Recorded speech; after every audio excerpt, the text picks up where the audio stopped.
Olá, estamos aqui para mais uma preleção do Centro Espírita Allan Kardec de Campinas. Hoje vamos abordar o capítulo 26, Dai gratuitamente o que de graça recebestes. Antes vamos fazer uma prece, elevando nossos corações até o Mestre Jesus, agradecendo imensamente pela oportunidade que Ele nos dá de conhecer o seu Evangelho. Que as palavras do Mestre possam entrar em nossas mentes, em nosso coração, e que possamos internalizá-las em nossas ações, construindo assim nossa jornada de paz e de luz rumo à purificação. Obrigada, Senhor. Obrigada, Mestre Jesus e bons amigos espirituais. Está no Evangelho de Mateus, capítulo 10, que Jesus chamou seus 12 discípulos e pediu para irem pregar as ovelhas perdidas de Israel, dizendo: é chegado o reino dos céus. E o Mestre deu as orientações que deveriam seguir nessa pregação.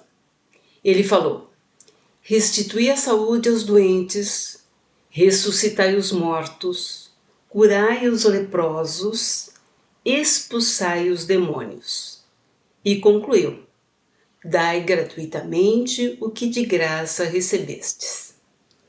Esta passagem foi também relatada pelos evangelistas Marcos e Lucas, mas foi Mateus quem a registrou com a parte final, que é muito importante, essa parte que diz: dai gratuitamente o que de graça recebestes. Vamos analisar cada trecho desta ordem do Mestre aos seus discípulos.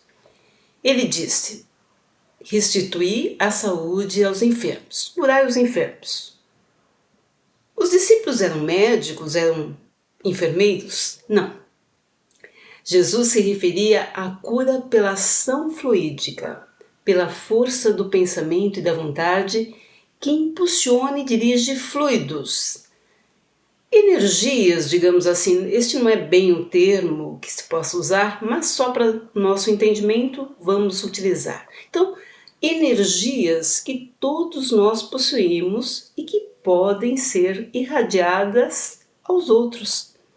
O Mestre curou muitos assim, curou pessoas até à distância, apenas com seus fluidos, os fluidos emanados pela força da sua boa vontade, que eram fluidos poderosos, já que Jesus é um espírito puro, não um espírito perfeito. E ele orientou os seus discípulos a fazer o mesmo, mostrando que eles também eram capazes de curar. Na verdade, todos nós temos esta possibilidade de emanar fluidos para pessoas enfermas, sejam enfermas do corpo ou enfermas do coração, enfermos da alma. Um bom pensamento, uma palavra confortadora, uma prece feita do coração tem poder curativo. No livro A Gênese, capítulo 14, item 20, Allan Kardec, nosso codificador, observa que quando se diz que um médico cura um doente por meio de boas palavras, trata-se de uma verdade absoluta, uma vez que o pensamento bondoso traz consigo fluidos reparadores que atuam sobre o físico tanto quanto sobre o moral. Agora, vamos analisar uma outra orientação que o Mestre passou aos discípulos. Ele disse: ressuscitai os mortos. Como? Nós sabemos que não existe a possibilidade de trazer à vida um corpo morto, porque isso seria uma derrogação das leis naturais, da lei divina, da lei de Deus. Isso não é possível. As chamadas ressurreições que Jesus fez, como a famosa ressurreição de Lázaro, o da filha de Jairo, o do filho da viúva de Naim, todos esses, na verdade, foram reanimações de pessoas que estavam em estado de letargia, que é um fenômeno em que as funções vitais ficam praticamente suspensas, mas não estão extintas, porque senão seria a morte do corpo físico. Aquelas pessoas não estavam mortas, apesar de aparentarem. Jesus, dotado de profundo poder espiritual, reanimou os corpos, restabelecendo a ligação do corpo com o espírito. O mestre disse que seus discípulos também poderiam fazer o mesmo. Mas esse ressuscitar dos mortos, pessoal, vamos ver, teria um outro sentido, além do relativo ao plano físico, teria o sentido espiritual. E este é o significado mais profundo. Ressuscitar os mortos quer dizer despertar os que estão espiritualmente mortos, ou seja, os que vinham afastados da luz divina, os que têm o espírito como que adormecido para as realidades espirituais, os que estão com os corações desanimados, incrédulos devido ao grande sofrimento, estão com a fé abalada, não é? Neste sentido, ressuscitar os mortos significa regenerar moralmente, acordar para a vida espiritual, reerguer os caídos em espírito. É o que fazem os missionários do bem, não apenas nos corpos, mas vivificam almas. Vamos analisar agora a outra exortação de Jesus. Ele pediu aos discípulos: curai os leprosos. A lepra nos tempos de Jesus, tinha um significado muito mais amplo do que a doença que a gente conhece hoje como hanseníase. Para começar, o termo lepra não designava uma única doença, mas qualquer afecção da pele, qualquer mancha, escamação, úlcera, erupção, era considerado lepra. Na sociedade judaica da época, o leproso era examinado pelo sacerdote, não tinha médico, e era considerado impuro segundo a lei mosaica, porque está lá na Bíblia, em Levítico, capítulos 13 e 14, abordando a respeito da doença. O doente era expulso do convívio social e expulso também, obviamente, do convívio religioso. Ele devia morar fora da cidade, em colônias isoladas, próprias para isso. Ele deveria, por exemplo, gritar impuro, impuro quando se aproximasse alguém, para que as pessoas ficassem afastados. Imagine. E não podia entrar no templo, nem participar da vida comunitária. Era tratado como um pecador, como um amaldiçoado por Deus. Em outras palavras, a lepra significava a morte social e moral da pessoa. Por isso, as curas de leprosos por Jesus, elas tinham um valor profundamente libertador, profundamente humano. O mestre pediu então aos discípulos que fossem em busca desses sofredores para libertá-los, para lhes restituir a esperança por meio da verdade espiritual. Podemos pensar que nós também podemos trabalhar nessa purificação. Trazendo para os dias de hoje, podemos colaborar para purificar corações doentes. Doentes do quê? Doentes do orgulho, do egoísmo, do materialismo. E isso começando por nós mesmos, porque nós ainda trazemos muito disso em nossa alma. Então, busquemos a purificação pelo cultivo das virtudes, pelo expurgo das imperfeições, pelo aprimoramento moral. E por fim, nesta passagem do Evangelho, Jesus dá a última tarefa. Ele diz: expulsai os demônios. Bom, nós espíritas temos a compreensão de que demônios, tal qual compreendem outras religiões, não existem. Deus é o Criador de todas as coisas e de todos os seres do universo. ele não criaria algo que fosse contrário ao seu propósito. Mas ele nos criou, sim, espíritos simples e ignorantes. E nos traçou um caminho de busca da perfeição. Pelas várias reencarnações, vamos nos aprimorando, ora pelo amor, ora pela dor, mas todos nós chegaremos a espíritos puros. Porém, na imperfeição, espíritos podem se acorrentar uns aos outros, movidos por sentimentos de vingança, ou presos a paixões doentias, não é? Que aprisionam. É preciso desmantelar esse cárcere, livrando algozes e vítimas de maneira a restabelecer a harmonia, para que cada qual siga a sua jornada em paz. Jesus conseguia afastar espíritos obsessores com um só comando, porque era muito grande a sua ascendência moral sobre eles. E o mestre solicitou aos seus discípulos que então, em sua peregrinação para espalhar a boa nova, que eles não perdessem a oportunidade de fazer o mesmo, libertando os subjugados dos maus espíritos. E aqui também, gente, tem um duplo sentido moral. Os demônios, entre aspas, os demônios, podem ser maus pensamentos que nos assolam e como obsessores tomam conta, das nossas mentes, nos sugando as nossas energias e nos colocando em sintonia com as forças do mal, porque nos colocam em sintonia com os espíritos malfazejos, trazendo prejuízos morais e físicos para nós, para os que estão ao nosso redor.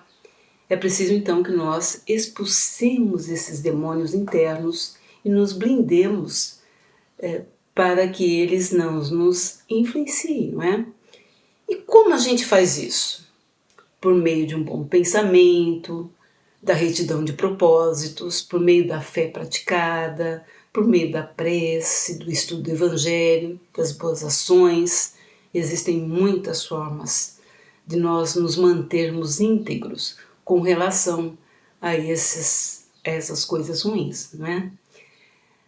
Por fim, depois de dizer aos seus discípulos o que fazer, Jesus fecha todas essas orientações alertando: dai gratuitamente aquilo que de graça recebestes. Ora, os discípulos haviam recebido a graça, o dom que foi lhes dado por Deus para alívio dos que sofrem, para ajudar na propagação da fé. Jesus pediu que eles não transformassem isso, não transformassem aquela missão maravilhosa em objeto de comércio ou de especulação, nem em meio de vida, que eles não cobrassem por isso. E Jesus não só recomendou, como também exemplificou. Por toda a sua vida na terra, ele fez obras maravilhosas, só fez o bem e não cobrou nada, absolutamente nada pelas suas obras. Ele realizou feitos admiráveis e nada cobrou por isso. Então foi o maior exemplo. Esse capítulo do Evangelho traz também um alerta sobre as preces cobradas. Especificamente ele fala das preces que eram cobradas na época. Os evangelistas Mateus, Lucas e Marcos registraram a passagem quando o mestre disse: guardai-vos dos escribas que ostentam passeando com longas túnicas e gostam de ser saudados nas praças e de ocupar as primeiras cadeiras nas sinagogas e os primeiros assentos nos banquetes, que devoram a casa das viúvas fingindo largas orações. Esses tais receberão maior condenação. Naquela época de Jesus, o povo não estudava, não sabia ler, não sabia escrever, só alguns poucos letrados. E esses letrados, dentre esses letrados, havia uma categoria bem oportunista. Eles se transformaram em sacerdotes itinerantes. Eles ficavam nas praças públicas, fazendo longas preces. E o povo ignorante acreditava em tudo aquilo. E quem tinha dinheiro os contratava para os contratavam para ir até as casas fazer essa prece. E o preço, gente, variava conforme o número de palavras da prece. Quanto mais longa, mais cara. A prece, ela é um ato de caridade, um impulso do coração. Deus não pode subordinar um ato de clemência, de bondade ou de justiça que se solicita de sua misericórdia a um determinado pagamento. Imagine. E a razão, o bom senso, a lógica nos dizem que Deus, a perfeição absoluta, não pode delegar a criaturas imperfeitas o direito de estabelecer preços para sua justiça. Senão, aqueles que não podem pagar ficariam deserdados das bênçãos do Senhor? A justiça divina é como o sol, que se distribui para todos, tanto para o pobre quanto para o rico.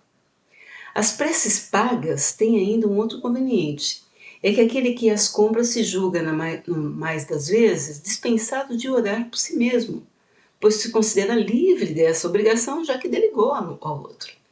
Sabemos que os espíritos são tocados pelo fervor do nosso pensamento, pela conexão que nós estabelecemos com eles por meio da prece. Mas qual pode ser esse fervor daquele que paga um terceiro para orar por ele? Vamos lembrar também que o que corrompe e o que é corrompido têm responsabilidades iguais. Quem paga por dons divinos é tão culpado quanto quem cobra por eles, óbvio. Agora, é importante lembrar que todo bem que fazemos sempre tem uma recompensa. Jesus afirmou: digno é o trabalhador do seu salário. Temos a nossa remuneração espiritual. E o mestre também disse que todo aquele que tiver dado, seja um copo d'água, como meu discípulo, receberá seu galardão, receberá sua recompensa. O prêmio da caridade está nela mesma, está em praticá-la. Todo bem que fazemos nos traz uma paz interior e, por consequência, também favorece o nosso corpo físico. E Jesus repugnava tanto a cobrança pelas coisas divinas que ele deu uma enérgica demonstração de que não se deve comercializar as coisas espirituais, nem torná-la objeto de especulação ou meio de vida. Ele fez isso quando expulsou os vendilhões do templo. Certamente todos conhecem essa passagem que foi relatada pelos 4 evangelistas, Mateus, Marcos, João e Lucas. Eles falam que Jesus chegou e começou a expulsar a todos que compravam e vendiam no mercado do templo. Falam que o mestre estava colérico, com muita raiva, que ele açoitou as bancas com um chicote que ele havia preparado no dia anterior, num ato assim planejado, não é? E esta passagem, ela é sempre lembrada pelo espetáculo em si, não é? Mas vamos pensar, pessoal. Será que um espírito puro, como Jesus, livre de maldade e de paixões exacerbadas, já passou por isso, né? Já está num outro patamar. Um espírito que foi capaz de perdoar os seus algozes, estando com o corpo físico pregado numa cruz, teria realmente agido de maneira assim tão enérgica, tão colérica, com raiva, com esses sentimentos menores? Se até nós, espíritos imperfeitos, a gente repudia um ato de violência, Jesus teria comandado um ato deste? Vale lembrar que a Bíblia, né, gente, ela foi escrita por homens e ela sofreu várias traduções. Jesus não deixou uma só letra escrita. Nessas traduções tem entrado talvez um pouco da paixão humana. Então, vamos deixar esse espetáculo de lado e vamos nos concentrar na essência da mensagem desse episódio. E aí, Para pleno entendimento, é preciso antes a gente contextualizar um pouquinho. Era a última ida de Jesus a Jerusalém. Era uma festa de Páscoa. A Páscoa era uma das 3 festas de peregrinações anuais, e a cidade de Jerusalém ficava cheia de judeus vindo de todos os diferentes lugares. E eles tinham que pagar um imposto por meio de ciclos, moedas, e também oferecer animais para sacrifício. Esta era a tradição. Os que tinham mais dinheiro doavam cordeiros, e os que não tinham tanto doavam pombas e até rolinhas. Toda a festa acontecia ao redor do templo, já que a entrada era restrita aos estrangeiros. Ficava ali no átrio dos gentios. Os visitantes ficavam do lado de fora. Então havia ali um comércio abundante de animais, objetos de culto. Havia o câmbio de moedas, porque eles não aceitavam a moeda de estrangeiros, então precisava trocar pela moeda local. E tudo aquilo causava assim, muito movimento, ruído, vozerio, agitação, cheiro ruim pelos animais que eram comercializados ali, num jogo de interesses, disputas e ambição que desviava a finalidade do templo e perturbava certamente o seu ambiente espiritual. Eles usavam aquele espaço sagrado, a casa de oração, para enriquecimento pessoal e comércio injusto. Em vez de facilitar a adoração, que era a proposta daquela festa, transformaram-na em um fardo financeiro para os fiéis. Os cambistas cobravam juros abusivos e os vendedores de animais exploravam os visitantes, principalmente os mais pobres, que precisavam adquirir oferendas para o sacrifício. Embora estivessem no templo e participassem dos ritos religiosos, suas ações mostravam que seus corações estavam distantes de Deus e focados nos bens materiais. A atividade comercial transformou então o templo em um covil de ladrões, como disse Jesus aos sacerdotes, desviando a atenção da oração e a comunhão com Deus. Então, Jesus pode ter sido um pouco enérgico, determinado mesmo no combate daquela exploração de fé.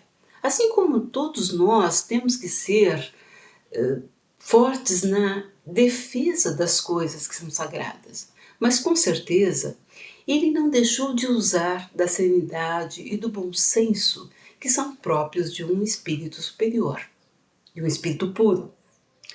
E aqui é importante nós irmos além das exterioridades e pensarmos no significado dessa passagem. Os vendilhões do templo oferecem um contraste marcante com a postura de fé genuína que Jesus exige de nós. A verdadeira fé nos chama a purificar o nosso templo interior, dedicando nossa vida a Deus com sinceridade e reverência. O que estamos deixando entrar no nosso templo interior? Será que nós estamos dando maior importância às coisas materiais do que às espirituais? Que tipo de câmbio nós estamos fazendo com as coisas sagradas?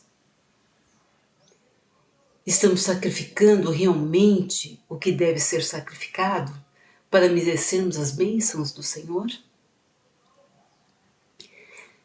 Sejamos enérgicos como Jesus na purificação do nosso coração e da nossa mente, removendo tudo o que contamina nessa relação com o divino. Este é o convite de estudo do Evangelho de hoje. Nós devemos ser a luz do mundo, como nós vimos em capítulo anterior, espalhando a boa nova a todos, ajudando a curar os enfermos da alma, despertando-os para a realidade espiritual, mas temos que fazer isso com muita responsabilidade. E também de maneira voluntária, com vontade genuína, porque só assim nós estaremos atraindo as forças do bem e recebendo as bênçãos do Senhor. Fica aí então o convite desse capítulo 26 do Evangelho segundo o Espiritismo. E vamos finalizar esse estudo com uma prece, aproveitando essa paz que já invade nossos corações, elevando mais uma vez o nosso coração ao alto. E nessa gratidão, Senhor, irradiamos aqui os nossos melhores fluidos e que seus mensageiros levem a quem mais necessita, que todos sejam envolvidos em paz. Rogamos pela paz entre as nações, pela paz entre as comunidades, pela paz entre os familiares e pela paz interior, do templo interior de cada um. Que possamos, Senhor, estarmos sempre sintonizados com o alto, para que possamos receber as suas bênçãos. Agradecemos por mais essa oportunidade de estudo do Evangelho do Mestre Jesus e rogamos que nos proteja e nos faça sempre instrumentos de sua luz e de sua sabedoria. Obrigada, Senhor. Graças a Deus.